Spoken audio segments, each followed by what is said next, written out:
Into the Fold is part of the Texas Podcast Network, the conversations changing the world. Brought to you by the University of Texas at Austin, the opinions expressed in this podcast represent the views of the hosts and guests and not of the University of Texas at Austin. Hi, welcome to Into the Fold, the mental health podcast. I'm your host, Ike Evans, and today we are delighted to bring you episode 157, Young Minds Matter, Real Queens. As I've previously observed, the problem of young minds is a big enough one to occupy an entire day's worth of attention. And so it was that in November 2023, the Hogg Foundation, in partnership with our great friends at Prevention Institute, presented Young Minds Matter 2023, our biannual conference focusing on the mental health and well-being of children, youth, and their families. The theme for this year's event was Transforming Young Minds Collectively. And let's pause for a second on that phrase, transforming young minds collectively. Each of the constituent words is familiar enough, but put it all together and what does it mean? For this episode, we're going to try to stitch together a sense of what it means to transform young minds collectively, with the stitching provided courtesy of the extraordinary youth voices that this event brought together. As an example, Isla Zhang is a sophomore student at St. John's High School in Houston. She took part in the opening panel at Young Minds Matter titled Improving Mental Well-Being Within School Settings, a conversation with Youth Voices for Change. I caught up with Isla at the event, and here's what she had to say. All right, so maybe you can just start by telling our listeners who you are and what brings you to Young Minds Matter. Hi, my name is Isla Jian, and I am currently a sophomore in high school. And today I am here because I was working with Youth Voices for Change, and we did a panel discussion earlier with, I believe, 5 or 4 of us students. And then I'm also here because I'm part of Light and Salt Association, and I'm presenting about my internship experience. Okay, so yeah, Light and Salt is a grant partner of the Hogg Foundation. Yes. So I'd love to know more about what it is that what your involvement with them is. They're wonderful. Yes, they are wonderful. So I first became involved with them because they have this special needs care center, and they have a summer program for them that I have volunteered at. I am part of A-List Pearland, and we are this volunteering branch who has partnered with Light and Salt for a couple years now. And that was when I first started to work with them. And then for the internship experience, they invited me to do this advocacy internship there, which I'll be talking more about at my session, but I created this outreach project on Asian American mental health, and because of that, they later brought to me this opportunity actually for Young Minds Matter. So yes, I've been working with them for a while, and I truly do enjoy my work with them too. Did you ever see yourself being so active in mental health in particular? I wouldn't say so. I think it just kind of came up throughout my internship experience. I think it's definitely a topic that when I was younger I didn't know much about, of course.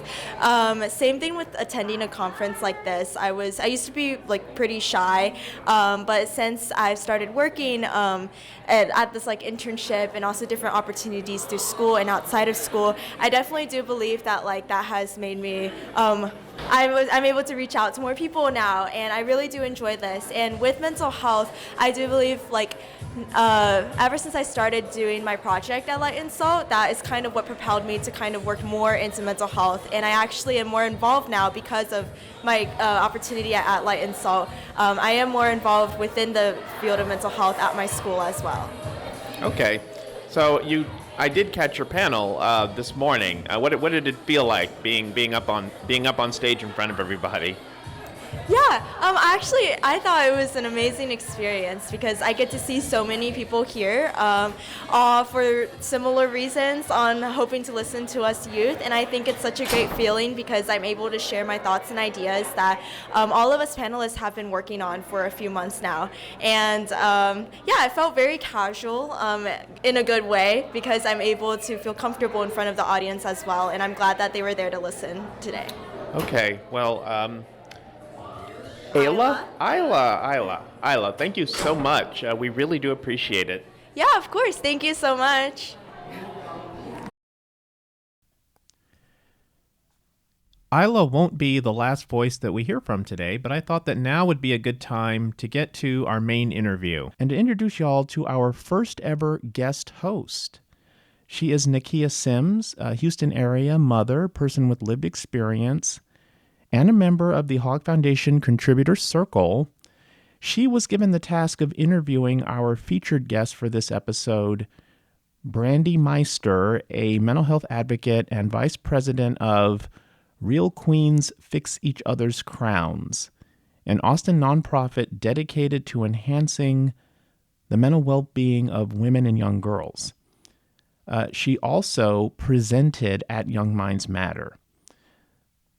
Without further ado, take it away, Nakia.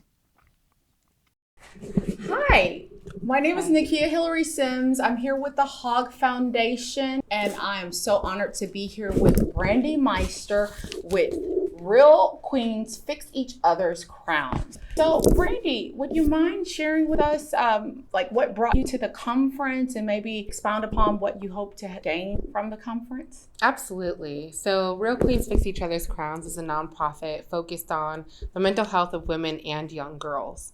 So what brought us here was we kind of saw that we were talking about Young Minds Matter, and when we're talking about mental health and what that looks like in our young minds developing into adults in society, felt like it was really important for us to come here and talk about what that means and how we can build upon our youth's mental health and giving them the support that they need. Thank you. And the name of the organization just really stands out. Can you maybe share with us, how did the name come about? Yeah, absolutely. So I'm the vice president and co-founder. I came in a little bit after the nonprofit was actually already started. So it was originally started by our founder, Brandie Meister, and she just decided that women needed support. So she started a Facebook group and named it Real Queens Fix Each Other's Crowns. It became really popular. There was a lot of great content, a lot of great conversation happening, and people just really wanting support and women really looking for an encouragement and motivation. So then she decided to turn it into a 501c3.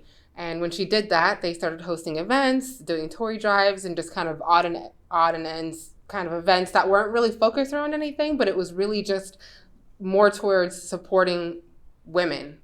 Just in any aspect that they needed. And then I came on in late 2020 and redefined the mission. We talked about organizing it into a bigger nonprofit and really getting organized. And that's when I became the founder as well. And we started expanding from there and focusing in on women's mental health, because really when we look at our social well-being in a whole and the holistic view it drills down to your mental health. When you're looking at your finances and you don't feel good, your mental health is affected. If you don't have the food that you need, your mental health is affected. If you don't have toys for your kids for Christmas or holidays, and all of those things affect your mental health, or your mental health affects those things as well. So we really wanted to make sure that we focus in on something that, for one, we were passionate about, and something that we have also taken in for ourselves, and making sure that we can fix the crowns of others. So we just stuck with the name. Awesome. Thank you for that. And then as I think about that, if you had to think back in your own life of maybe one or two moments where you felt like your crown needed to be fixed, can you maybe walk us back through that? And what were your support systems? And also for our listeners that may be in a crown moment right now and they don't feel like they have the support of someone that might help fix their crown. Absolutely. I feel like when I was growing up, I was a little bit maybe different because I thought of things differently. I wanted to have a more curiosity approach to things. And I feel like other people were very standard in their beliefs and standing on where they were. And so me asking questions kind of disrupted that. And so I fell into depression for a lot of different reasons, childhood trauma, lack of support and those things. And when I really think of a time is when I was going through a depressive episode, maybe around like 15. And I just really felt like this isn't fair. This isn't fair for me to search for support. And sure, my dad was very supportive, but having somebody that was more in tune with what I was going through, more attuned to what I was dealing with, and kind of giving me more language about what that looked like. Because even in my father's eyes, he was in an older, generation that really didn't talk about mental health. So we would talk about our feelings and different thoughts, but we really didn't talk about those different treatment plans. A lot of things were stigmatized. So I just kind of felt like I need to do something different. When I get older, when I become, that person, I want to do something different. And so I started doing things differently for myself. I started talking about it, asking for support, really seeking that support for myself. I was able to find it, but it wasn't easy. And I think as I got older, I started to see how hard it really is, because when you're depressed, it's already hard to get out of that. So to try to get out of it and then also seek support and not finding it as easily can also be really depressing. And it wasn't like I was consistently doing it. I would go and try, it wouldn't really work, and then I'd kind of stop and see if I could fix it on my own. And so really looking at, I didn't have the support that I really wanted, especially from my friends or other women around me. They often said I was being really emotional or being dramatic. And even that was sort of upsetting, because when we were looking at how we talk to each other as women, bringing in that kind of word and conversation about dramatic and emotional is when we're connected to our emotions, we're connected, right? When we're able to see what's happening and we're aware, we want to communicate what's happening. So for them to downplay what I was going through was also very hard. So I felt like I really needed my crown fixed, especially by those women. So again, when I became the adult, I wanted to make sure that we were those people that we didn't have when we were younger. Phenomenal. Well, I just from reading, looking at your IG, and can you share just for our listeners your social media and other ways that they can connect with your organization as well as you, because I know you're a personal coach and you have a book. Yes. So if you could share some of those things with our audience, that would be awesome. Yes. More by Brandie, and Brandie is Brandie.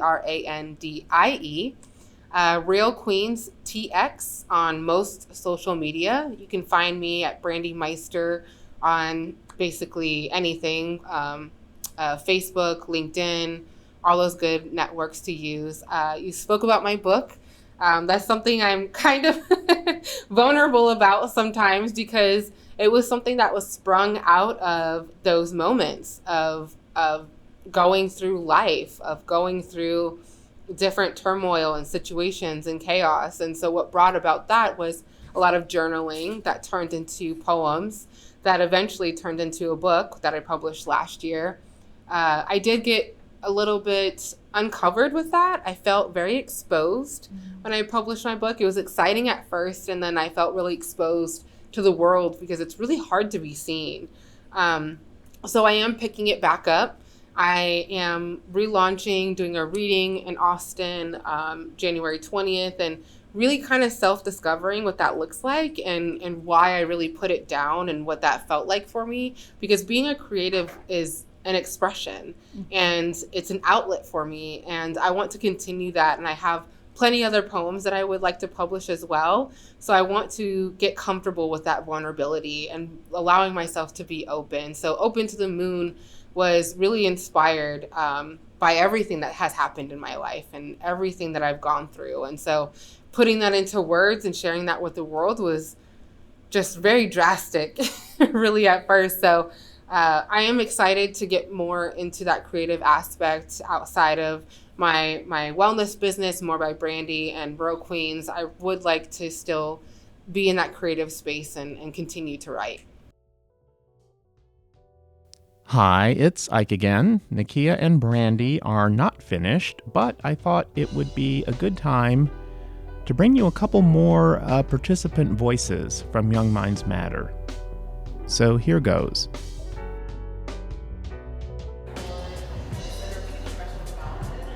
right, Shanice, tell our listeners who you are and what brings you to Young Minds Matter today. Excellent. I'm Shanice Blair. I'm the Communities of Care co-coordinator for The Future Is Us. It's a Communities of Care grantee from Hogg Foundation and Prevention Institute. So I'm here to learn from all of the other people here, and also to The Future Is Us will be presenting, having a panel discussion at 2 o'clock today about how we've been empowering our youth and community voice. So, yeah. And so tell me more about the panel and what like major points that you're gonna be trying to get across. So we are wanting to talk about how any person can become a social agent of change. We all have the skills. It's just we need to be empowered so that we know that we have our skills. We know that our voices matter, that what our experiences are matter, and that our experiences are important, and that they can shape the community moving forward if we're just given the opportunity to share them. And so that's our big message, and also to talk about how community are the experts, so you have to listen to community members to make community change. Yeah. Have you ever found yourself in settings where that was not the case, where community members were not regarded as the experts? Have you been subjected to anything like that in your experience? Yes, absolutely. A big one was like the Galveston's Own Farmers Market. It's every Sunday, and there's a drag story time, like once a month out of the year.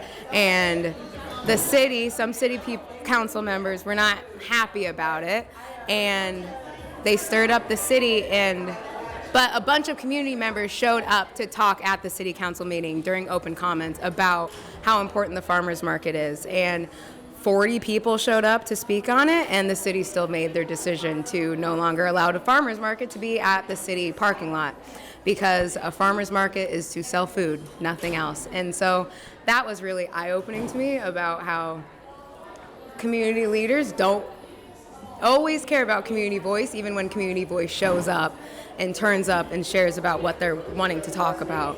And then also seeing that within the school district itself. Like, we've done just programs will start, or there will be a grant that's supposed to happen. We get a grant, and then it's supposed to be this. We're supposed to have community voice. They're going to come in, they're going to give suggestions to school board members about what the community wants, and then it's just, never mind. We're not going to ask community members. We don't want them to know about these equity audit results that the school district did, because we want to keep that internal. We don't want community members to know. We don't want the school board to know. It doesn't matter. And so that's really invigorated me to just talk to people, awareness about community things. So then their critical consciousness is raised, they know what's going on in their community, and then hopefully that inspires them to tell more people about it, and then hopefully community leaders will hear finally and take note about it. All right, Shanice, thank you very much. Thank you for talking with me. So why don't you just start by just telling us your name and where it is that you're from? So my name is Samuel Tate, and I'm a senior at the Woodlands High School. I'm from the Woodlands. It's 40 minutes from here. Okay, and what brings you to Young Minds Matter today? Well, I'm at Young Minds Matter because I'm actually with Youth Voices for Change, a program over the summer where I work to make a bill of demands and create a panel discussion topic of things that we youth feel like should be changed, both governmental-wise and state-wise and local-wise in the government for school policies. So I came to Youth Mind Matters for that, but I'm also staying because I realize that there's a lot of opportunities here, a lot of good youth programs here that I can also learn about and connect to hopefully help other youth in the future and continue my work with youth overall, because I have other things such as this nonprofit organization I helped co-found called the Lily Flower Initiative and all these other mental health initiatives. Okay, so you mentioned a bill of demands. That's interesting. How did that come about, and what is in it? So the bill of demands came about as something that we just wanted to do to present basically what we think are good policy changes for the local and the state government. And it's actually in a poster in one of the rooms for Youth Minds Matter conference, and I'm pretty sure one of the people from Youth Voices for Change will actually be presenting it later. And In terms of what's on it, it's mostly things such as introducing a licensed mental health counselor into the school system, a licensed mental health counselor that would help students have a person to talk to. It can be completely anonymous. I actually did a survey in my school for it with over 100 people, and it was a 90% agreement that having a licensed mental health counselor would be beneficial for the mental health of a lot of students. So implementing things like that, implementing more social groups and more support groups for students, integrating other sort of policies regarding potentially changing the time of school, because kids actually produce melatonin, or teens produce melatonin starting around 10:45. So waking up early is actually less productive for learning and for our sleep cycles. So things like that as well. More details about it are going to be in the presentation. Okay, so I did get to catch your panel this morning. What did it feel like being up there on stage? Being on stage, it was kind of stressful, kind of scary, but I prepared for it, so I felt ready for it. And being able to present my ideas to a group of adults who actually listened, who actually cared about what we said, was pretty heartwarming, to say the least. You feel accepted. You feel happy that there's people out there who will listen to what you say. You feel, I guess, content with what you've done. You feel like you're making a difference. All right, Samuel, well, thank you so much. We really do appreciate it. Yeah, thank you for having me. The voices you just heard belong to Shanice Blair of the Future Is Us, one of the grant partners funded through the Hogg Foundation's Communities of Care initiative, and Samuel Tay, a student at the Woodlands High School, and another member of Youth Voices for Change, the organization featured in the opening panel at Young Minds Matter. And now we return to the rich dialogue between Nakia and Brandie. Enjoy. Right. Well, we appreciate you through your work as well as through your book, The Vulnerability, and maybe to some of our young and maybe even to our, the gamut of ages, even if you're, in your 80s and you're inspired and want to write that part that you mentioned, the vulnerability. So maybe having a season for some of our listeners where it's time to write, it's time to publish. We're looking forward to your relaunch, as well as what I love about your organization is just the collaboration and kind of reading about how you've collaborated. One of your events, which the hiking event, could you maybe share like what inspired that and kind of that partnership with the trail event that you had? So partnership for me is very important because, again, I talk about community, fixing each other's crowns. I believe bringing in other women that look like you and also just other women in period. We just connect together and we're able to have that business together. So Tough Cutie is a great brand. She does a lot of outdoor wear, socks that are amazing. I'll just say that they're my favorite socks to hike in. They have the great cushioning and breathability. But anyway, Tough Cutie is a Black-owned women business.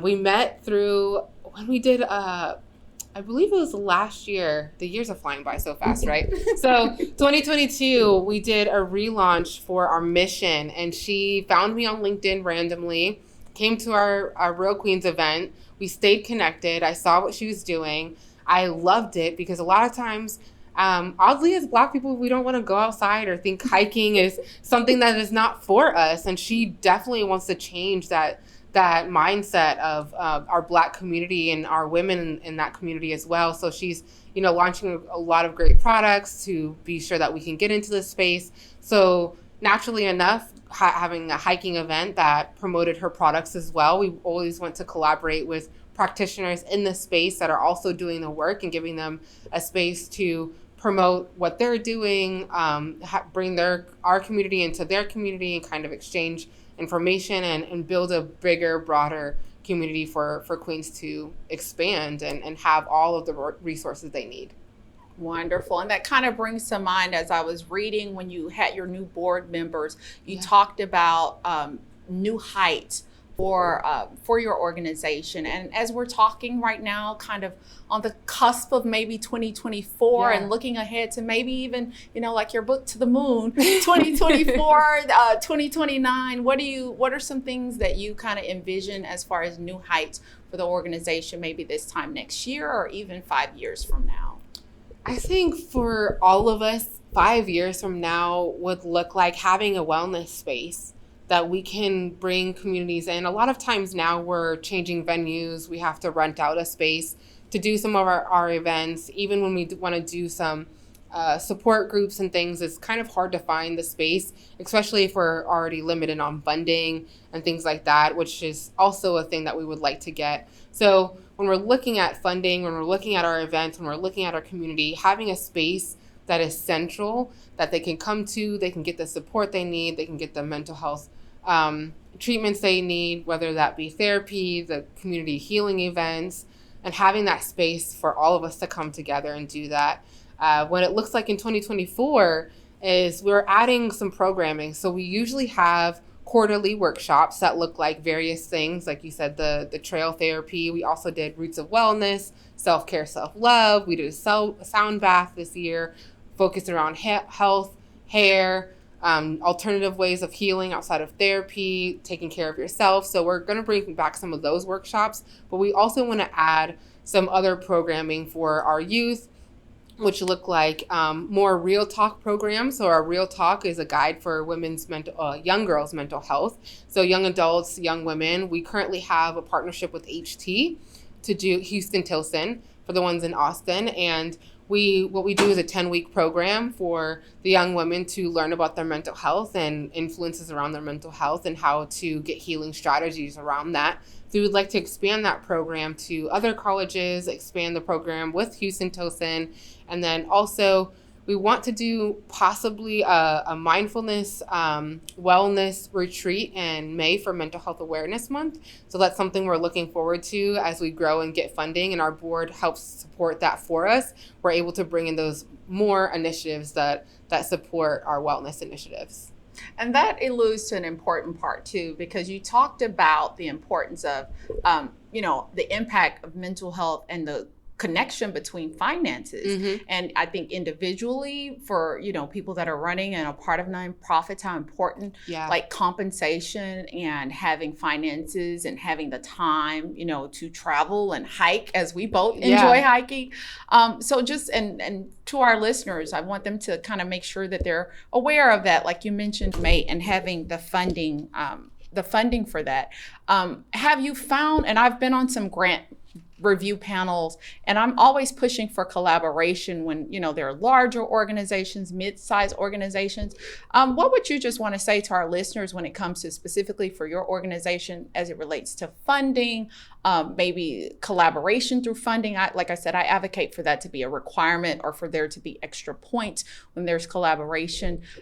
What would you just like to share with our listeners as it relates to like funding?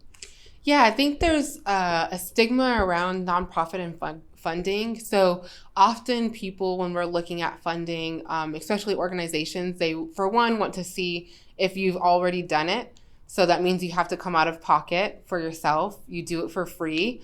All the planning behind events.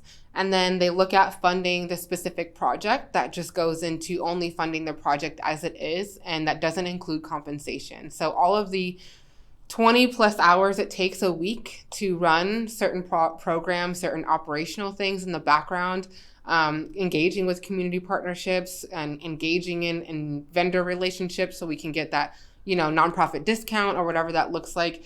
Again, compensation being a part of grants or sponsorships or donations, they often see, and I understand that when you're looking at it and you see it as, I'm giving you money just to pay yourself, there's a lot of organizations that have misused that. And because those few organizations have misused those funds, they often only want to provide funding for the specific project or give in-kind donations. And don't get me wrong, in-kind donations are also very wonderful, and we're very gracious for that. But it doesn't help when we're looking at funding as a whole and looking at how do we use these in-kind donations to give to the community? How do we initiate these projects when we need people behind that? And I really commend our leadership team, myself, Bria, and Tracy, being the co-founders. We have put our own money, our own blood and sweat and tears and heart into this organization where we spent our own money to host events and do these things. And so when we look at grants and often even sponsorships are like, have you already done this? Show me that it works, and then I'll give you the money. So it looks like us going out and doing it ourselves, putting in all the hours on top of working full time, and then putting in our own money so we can launch the thing, so that way we can show you it works. So that's often how funding works with nonprofits, and it's often a catch-22. Okay, you got 10,000, but all of it goes to the project, and only 20% of it goes to paying myself or a teammate to run the project, and then often asking volunteers to come out of their time to come and run the project for a few hours a week, a few hours a day. And that's also very, complicated in its own self, asking people to do free labor, especially in the Black and brown community. We're often asked always to do free labor, always coming into the space doing something for free. Mm-hmm. And it's very hard to get compensated because we don't always know about grants. We don't always have the time to fill out sponsorship forms. We don't know who knows somebody else that can get their money or get them a foot in the door. So we have more hurdles, more barriers to get past to even get that funding, so we can compensate ourselves, our team, and pay for the projects within good faith. Thank you for touching upon that. Yes, social capital is such a huge thing. And one of the things, like the programs with AmeriCorps, I know just as an African American who got a chance to fall in love with camping, living in Australia for a few months. So good day, mate. That's so amazing. I'm going to lead this into our untraditional part of the interview. I'm going to reintroduce you, have you introduce yourself, and we're going to move it into hiking and camping. So if you could take a group of queens anywhere across the globe, albeit for hiking or just for any other type of retreat and fun, where would it be and why? Oh, that's a good one.